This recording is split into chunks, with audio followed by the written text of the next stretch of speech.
Hello Céline, Bonjour Thibaut. vous n'êtes pas hypnotisée ce matin, tout va bien? Pour l'instant, ça va. Mais Bon. peut-être que... Non, je rigole. On ne va pas parler d'hypnose de foire. Justement, on était en train d'en reparler tout à l'heure. On va parler d'hypnotisation thérapeutique avec votre invité Alex Pomarès qui est hypnothérapeute à Amiens. Bonjour. Bonjour. Merci d'être là. Qu'est-ce que c'est aujourd'hui l'hypnose thérapeutique? À bien distinguer de l'hypnose qu'on voit à la télé, très spectaculaire, avec le truc, on part dans tous les sens. Alors, Là, c'est une hypnose qui fait du bien. effectivement, aujourd'hui, je trouve ça très intéressant de parler de ça. Puis de toute façon, on en parle vraiment de plus en plus dans tous les médias. L'hypnose, ça fait partie donc des thérapeutiques non médicamenteuses qui vont améliorer en fait la santé des patients. Il y a des tas d'indications. Tout le monde a plus ou moins déjà entendu parler de l'hypnose, notamment pour le sevrage tabagique et tout ça. Ça paraît être une bonne alternative. Je pense que déjà à la base, c'est important de rappeler ce que c'est vraiment l'hypnose. Et là, je vais donner la main. Je passe la main, voilà, à mon invité. On va faire appel à quoi? On va chercher quoi pour arriver dans cet état d'hypnose? Dans l'hypnose, on va aller chercher l'imaginaire et par cet imaginaire-là, on va d'une certaine manière stimuler l'introspection par l'imagination. Et c'est cette introspection en soi-même qui va permettre d'aller débloquer des émotions, d'aller transformer une vision, d'aller changer un comportement, par exemple. Vous allez actionner des leviers comme ça dans notre cerveau pour essayer d'agir en fonction de la pathologie pour laquelle on vient vous voir. Je fume pas, mais imaginons que je fume, je viens vous voir en disant « aidez-moi à arrêter de fumer ». Vous avez les clés pour agir sur ce qu'il faut pour éviter que je continue à fumer. C'est ça l'idée. Alors l'idée, c'est un peu ça, c'est aussi d'aider la personne à trouver ses clés. C'est de guider la personne pour qu'elle trouve ses clés pour transformer ses automatismes qui sont liés à la cigarette. Souvent, il y a deux formes de travail sur le tabac, c'est les automatismes, les habitudes. Les fumeurs connaissent bien ça. Je finis de manger et je m'allume une cigarette. Et puis, il y a toutes les accroches émotionnelles. Certaines personnes peuvent avoir envie de fumer après du stress, après une dispute, après quelque chose comme ça. Et là, donc, il y a les deux accroches, l'émotionnel et les automatismes habitudes. Et c'est valable pour toutes les personnes qui veulent arrêter de fumer, cette technique-là d'approche, où chaque personne est différente? Chaque personne est différente. En tout cas, c'est vraiment un accompagnement très spécifique et très individuel. On est vraiment bien à distinguer de l'hypnose spectaculaire, celle qu'on voit à la télé, celle qu'on voit dans les Ça n'a spectacles. rien à voir. C'est une hypnose plus profonde, c'est ça? Enfin, plus... C'est pas plus profond, c'est Elle est moins complètement différente différent de toute façon, puisque là, en fait, chaque personne, il n'y a pas de manipulation, il n'y a pas tout ça. C'est on accompagne, en fait, le patient, je pense. Les enjeux sont aussi très différents. Dans l'hypnose de spectacle, c'est du divertissement. Oui. Dans l'hypnose thérapeutique, il y a des enjeux de développement personnel, il y a des enjeux pour apaiser des souffrances, ce qui fait que on ne va pas du tout rechercher la même chose, en fait. Et donc, en soi, déjà, c'est très, très différent. La technique reste la même ou pas par rapport à l'hypnose spectaculaire qu'on a l'habitude de voir? La technique d'aller chercher comme ça, parce que toutes les personnes ne sont pas forcément réceptives à ça. Alors ça, c'est ce qu'on voit en spectacle, parce qu'il y a une technique qui est utilisée, et puis il faut comprendre que celui qui fait du spectacle n'a pas forcément trop le temps. Moi, dans mon cabinet de consultation, j'ai le temps avec les personnes qui viennent me voir. Je m'adapte à chaque personne par rapport à son fonctionnement, par rapport à ses canaux. Je prends un exemple, imaginons Céline, vous êtes très visuelle, vous faites facilement des images, vous avez une façon d'apprendre par les images, par le visuel. Si j'essaye de vous faire ressentir des émotions, votre corps, ça va être compliqué. L'idée, c'est d'amener une personne à utiliser son canal principal.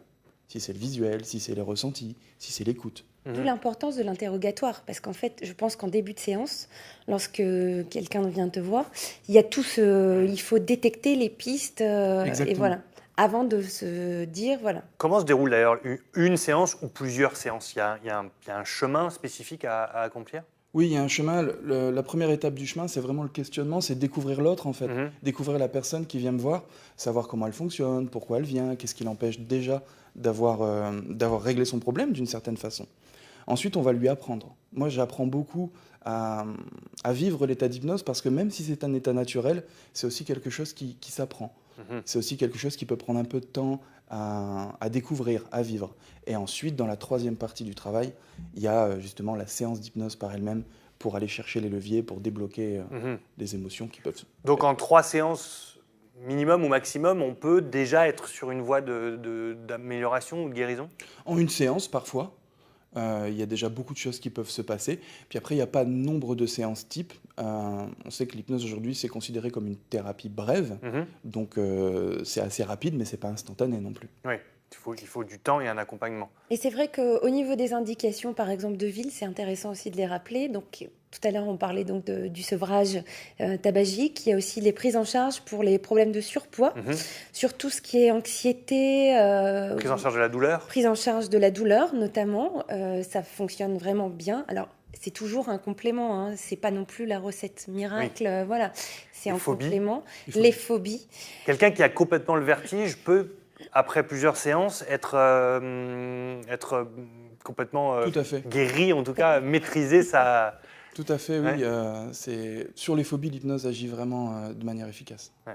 Et quelle est la durée de ça? Parce qu'on se dit toujours, l'hypnose, au bout d'un moment, on va se réveiller. Enfin, dans le sens, on va revenir à notre état de départ. Ça a une durée comme ça dans le temps ou c'est l'état d'hypnose? Oui. Les gens reviennent après la séance et puis par contre les effets, eux, peuvent durer le temps d'une vie parfois. Oui, mais peuvent aussi, on peut retrouver notre état initial? Il peut y avoir des rechutes, on va dire. Ça peut arriver. Après, ça va dépendre de l'expérience de vie de la personne. Mais l'idée, c'est aussi de l'aider à ce que, quand une expérience de vie arrive, elle ait les capacités de la gérer. D'accord. Vaincre la timidité, améliorer la confiance en soi, tout ça. La prise de parole en public, la confiance en soi, les phobies, les angoisses, l'anxiété. Très bien. Pour terminer, c'est considéré comment dans le milieu comme ça, dans le milieu? C'est un complément au niveau médical. C'est un complément donc à la prise en charge, comme je disais, pour améliorer le confort des patients.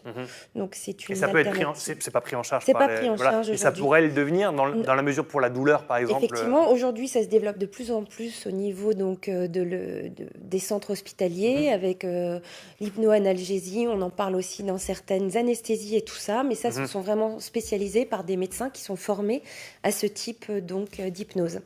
L'hypnose thérapeutique, voilà, on en sait un petit peu plus sur cette pratique et cette activité pour améliorer la douleur, la confiance en soi, la timidité, la phobie, tout ça. Un dernier mot, Céline? On peut retrouver donc tout ce que Alex vient de dire sur un site donc internet, le centre d'hypnose d'Amiens, où on peut retrouver des tas de choses, des conférences, des tas de choses. Si vous voulez découvrir un petit peu plus ce monde, cet univers. La pratique. Beaucoup. Merci à tous les deux. Merci beaucoup à vous. Anne-Sophie, peut-être quelques... Allô, Anso, elle est là. Allô. J'ai cru qu'on l'avait perdue. Allô, coucou, je suis là. Vous êtes là? Bon, Anso, elle n'a pas besoin d'être hypnotisée. Elle est avec nous dans l'instant présent et elle n'a pas besoin. Elle n'a pas besoin. J'ai pas tout, c'est ça? Si, au contraire, il y a tout. Si, il y a tout. Au contraire, alors il y a tout sauf l'écoute. J'entends pas bien. Non, alors j'ai quelques petites questions sur l'hypnose parce qu'on parle de phobie, etc. Est-ce que l'hypnose peut, par exemple, aider un patient à soulager la douleur associée à de l'arthrose, à des capsulites, etc. Est-ce qu'on peut apprendre à maîtriser la douleur? Oui, il y a des possibilités. Alors, pas l'enlever complètement, mais par contre la maîtriser. Et là, on rentre dans un champ, on peut apprendre par exemple à la personne l'auto-hypnose pour désintensifier, pour baisser les douleurs et avoir une meilleure maîtrise de son corps finalement. Ça, c'est déjà un haut niveau de maîtrise. Hein.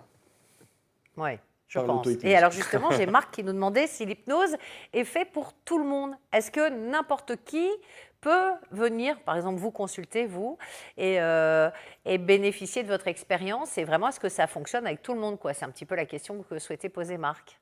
C'est la question que beaucoup de monde se pose, et oui, tout à fait, ça fonctionne avec tout le monde. Ça va prendre plus de temps, où il va falloir être plus spécifique dans la recherche pour ramener la personne à vivre cet état-là, mais oui, tout le monde est hypnotisable. Même les enfants. Après, nous avons eu un témoignage d'Alexandre qui a arrêté de fumer grâce à l'hypnose. Et puis on a Karim qui se posait la question, lui, sur une phobie qui est la peur de conduire. Oui. Il explique qu'il a eu son permis lorsqu'il était jeune. Aujourd'hui, il a 42 ans et il a une véritable phobie à prendre le volant. Il a vraiment peur de conduire. Est-ce que l'hypnose pourrait l'aider? Tout à fait, tout à fait. Quoi? Ça paraît... Bon, il faut juste y aller en bus, mais après, c'est bon. Ou en taxi. Ah bah oui. Bah oui. Mais après, ça reviendra dans l'ordre.